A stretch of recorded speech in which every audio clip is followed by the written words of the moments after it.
Êtes-vous prêt pour découvrir une nouvelle étape de la structure d'une pièce de théâtre? C'est parti! Pour commencer, il est évident de rappeler les étapes d'une pièce de théâtre. Comme vous savez tous, une pièce de théâtre commence toujours par la scène d'exposition.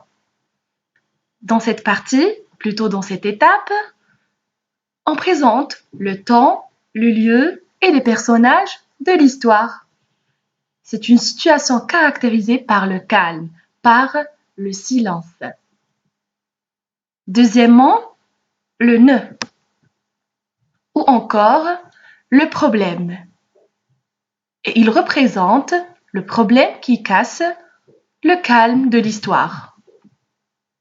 Troisièmement, les péripéties, qui sont tous les événements qui font avancer l'histoire. Quatrièmement, le dénouement.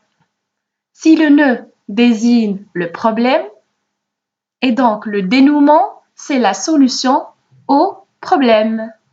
Et enfin, le retour du calme dans une situation finale. Quelle est l'étape suivante après le nœud de la pièce de théâtre? Oui, ce sont les péripéties. Et donc, c'est l'objectif de notre cours aujourd'hui, reconnaître les caractéristiques des péripéties dans une pièce de théâtre. Alors à vous de jouer, prenez le texte, page 135. Le genre de ce texte est une pièce de théâtre. Son dramaturge est Pierre de Corneille, appelé également le Grand Corneille. C'est un dramaturge et poète du XVIIe siècle. Le titre du texte que nous allons travailler est « Va, je ne te hais point », acte 3, scène 4. Et sur l'image, on observe deux femmes sur scène.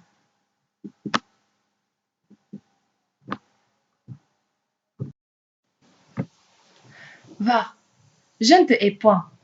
Rodrigue et Chimène s'aiment. Ils sont promis au mariage. Mais voilà que le père de Chimène insulte le père de Rodrigue. Rodrigue, sur la demande de son père, affronte en duel le père de Chimène et le tue. Maintenant, il se présente à Chimène. Elvire, où sommes-nous? Et qu'est-ce que je vois? Rodrigue en ma maison, Rodrigue devant moi. N'épargnez point mon sang, goûtez sans résistance la douceur de ma perte et de votre vengeance. Hélas, écoute-moi, je me meurs, un moment. Va, laisse-moi mourir. 4 mots seulement, après, ne me réponds qu'avec cette épée. Quoi? Du sang de mon père encore, toute trempée. Ma Chimène, ôte-moi cet objet odieux, qui reproche ton crime et ta vie à mes yeux. Regarde-le plutôt pour exciter ta haine, pour croître ta colère et pour hâter ma peine. Plonge-le dans le mien et fais-lui perdre ainsi la teinture du tien. Ah, Rodrigue, il est vrai, quoique ton ennemi, je ne te puis blâmer d'avoir fui la famille. Ne diffère donc plus ce que l'honneur t'ordonne. Il demande ma tête et je te l'abandonne. Va, je ne te hais point. C'était la pièce de théâtre de Pierre de Corneille. Voyons voir l'explication de quelques mots difficiles. Une insulte, c'est porter un jugement négatif envers une personne en dénigrant son physique, sa vie privée, ses habits, etc. Son synonyme, c'est une attaque ou une injure. Le duel représente un combat entre deux personnes. Dans le cas de notre pièce de théâtre, c'est le combat ou bien le duel qui avait eu lieu entre le père de Chimène et Rodrigue. Épargner, c'est garder. Une vengeance, c'est une revanche. C'est tirer réparation d'un mal dont on a été victime. Blâmer, c'est reprocher ou critiquer. Et finalement, l'infamie est un état de honte. Maintenant, pour comprendre le sens de notre pièce de théâtre, je vous invite à répondre à ces questions. Avant de voir les réponses, bien sûr. Alors, quels sont les personnages du texte? Où se trouvent-ils? Selon le chapeau, quelle nature de relation y a-t-il entre Chimène et Rodrigue? À rappeler que le chapeau, c'est le petit texte situé en haut de la pièce de théâtre et qui vient pour donner l'idée principale du texte de manière générale ou de la pièce de théâtre dans notre cas. Que fait le père de Chimène? Alors, les personnages du texte sont Rodrigue, Chimène et Elvire. Ils se trouvent à la maison de Chimène. Et la relation entre Chimène et Rodrigue est une relation d'amour, de fiançailles. Ils sont promis au mariage. Alors, que fait le père de Chimène? Il insulte le père de Rodrigue. Et c'est ce qui va gêner l'histoire et engendrer autant de dégâts. Passons à la deuxième série de questions. Que fait Rodrigue? Qui lui a demandé cela? Que demande Rodrigue à Chimène après cet incident? Qu'est-ce qui arrive à Chimène? Que demande-t-elle à Rodrigue? Pourquoi? Et finalement, Chimène est-elle capable de faire cela? Alors Rodrigue, il affronte le père de Chimène en duel et le tue. Rappelez-vous que duel, c'est une compétition comme nous venons de dire. C'est son père, plutôt c'est le père de Rodrigue, qui lui a demandé de faire ce duel avec le père de Chimène. Rodrigue demande à Chimène par la suite, et après cet incident, qui est l'assassinat de son père, il lui demande de se venger de lui. Elle se sent qu'elle va mourir.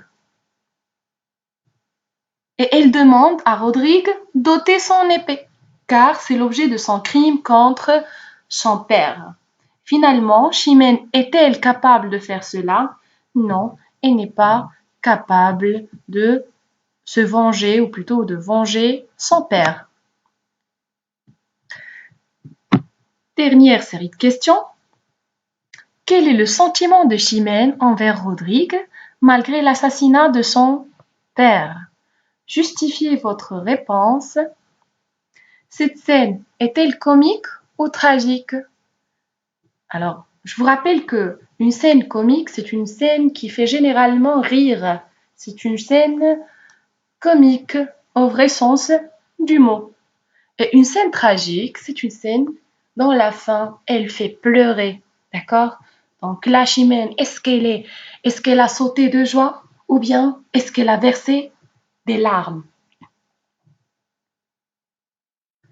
Alors, indiquez les actions, les événements qui arrivent après le nœud et finalement, comment s'appellent ces actions déclenchées par le nœud. Alors, le sentiment de Chimène envers Rodrigue, malgré l'assassinat de son père, est un sentiment d'amour parce que la relation entre Chimène et Rodrigue est une relation forte, est une relation d'amour. Et ce qui le montre, c'est « va, je ne te hais point ». Donc elle devait normalement honorer son père et le venger, mais elle n'a pas pu venger de son père car son adversaire était son bien-aimé Rodrigue. Cette scène alors est une scène tragique puisqu'on parle de la mort du père de Chimène. Ensuite, donc, dans ce texte, il y avait plusieurs actions. Donc, la première action, c'était que Rodrigue tue le père de Chimène. Ensuite, Rodrigue se présente chez Chimène. Rodrigue demande à Chimène de se venger de lui. Finalement, Chimène refuse et l'aime malgré l'assassinat de son père. Et donc, cette suite d'actions, ce rebondissement d'actions, on l'appelle les péripéties qui sont déclenchées toujours par le nœud ou bien le problème. Voilà, la synthèse, c'est la suivante. Le titre, c'est Va, je ne te puis, de l'auteur Pierre de Corneille, acte et scène, acte 3, scène 4. Les personnages étaient Don Rodrigue, Chimène et Elvire. Et le lieu de l'histoire, c'est la maison. Le genre de cette pièce de théâtre, c'est une tragédie tant qu'elle fait pleurer. Et si elle faisait rigoler, on allait dire une comédie. Et puisqu'on avait un rebondissement d'action, une suite d'actions, dont Rodrigue et Chimène se sont promis pour le mariage, ils se représentent chez elle, etc., etc. Donc cette suite d'actions représente les péripéties de notre histoire. Enfin, les péripéties sont une suite d'événements. Ça veut dire des événements qui sont successifs. Ils sont déclenchés par le nœud. Ils sont déclenchés par le problème. Ils sont provoqués par le problème ou bien par le nœud, qui provoque un changement dans le déroulement de l'action et le font progresser vers la solution. Ça veut dire que cette suite d'actions font progresser notre histoire ou bien toutes les histoires de manière générale vers la solution de l'histoire ou plutôt vers le dénouement. Voilà donc, je vous remercie de votre attention. C'était notre cours sur les péripéties. Si vous avez des questions, n'hésitez pas à me les poser soit en commentaire ou bien sur notre groupe WhatsApp. Merci et je vous souhaite une très belle journée. Au revoir.